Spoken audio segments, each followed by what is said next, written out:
Hello അസ്സാം വലൈക്കും. അപ്പോൾ ഒരു ഓട്ടയച്ചിനിട കണ്ടാലോ. അപ്പോൾ ഉച്ച മുതലുള്ളൊരു ഓട്ടയച്ചിനിടയാണ്. ഉച്ചയ്ക്ക് ചോറും ക്യാരറ്റും പിന്നെ ക്യാബേജും പീസും കൂടി ഇട്ടിട്ടുള്ള ഒരു തോരനായിരുന്നു, മെഴുക്കുവരട്ടിയായിരുന്നു. അപ്പോൾ അതും മാങ്ങാച്ചാറും നാരങ്ങ അച്ചാറും ഒക്കെ ഉണ്ടായിരുന്നു. അപ്പോൾ അത് ചോറൊക്കെ ആയിരുന്നു ഉച്ചയ്ക്ക് കഴിക്കാനായിട്ട്. നല്ല ടേസ്റ്റ് ഉണ്ടായിരുന്നു. അച്ചാറൊക്കെ വീട്ടിലിട്ട അച്ചാറാണിപ്പം. ഇത് ഞാൻ പറഞ്ഞല്ലോ മാമിയുടെ വീട്ടിൽ പോയത്, അപ്പം അവിടെ നിന്ന് കൊണ്ടുവന്ന അച്ചാറൊക്കെ ആയിരുന്നു.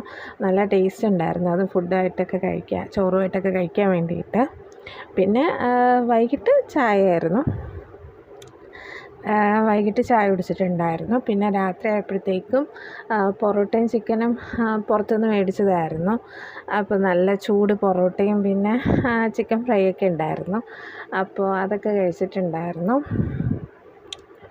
അപ്പോൾ രാത്രി അതായിരുന്നു. അപ്പോൾ ഇത്രയൊക്കെ തന്നെയാണ്. അപ്പോൾ വീഡിയോസ് ഇഷ്ടപ്പെടുകയാണെങ്കിൽ ലൈക്കും ഷെയറും കമൻറ്റും ഒക്കെ ചെയ്യുക, സബ്സ്ക്രൈബ് ചെയ്യുക. പിന്നെ ഗിവയുടെ കാര്യം മറക്കണ്ട, പാർട്ടിസിപ്പേറ്റ് ചെയ്യുക, സബ്സ്ക്രൈബ് ചെയ്തിട്ട് പാർട്ടിസിപ്പേറ്റ് ചെയ്യുക.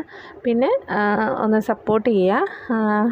വീഡിയോസൊക്കെ ഇഷ്ടപ്പെടുകയാണെങ്കിൽ ലൈക്കും ഷെയറും ഒക്കെ ചെയ്യുക, സപ്പോർട്ട് ചെയ്യുക. വീഡിയോസ് ഏത് രീതിയിലുള്ള വീഡിയോസാണ് നിങ്ങൾക്ക് ഇഷ്ടം? കുക്കിംഗ് ആണോ അതോ ഇങ്ങനത്തെ ഫുഡ് കഴിക്കുന്നതാണോ അതോ ക്രാഫ്റ്റ് വീഡിയോ ആണോ, ഏതാണ് ഇഷ്ടം എന്ന് ഉള്ളത് കമൻറ്റ് ചെയ്യുക.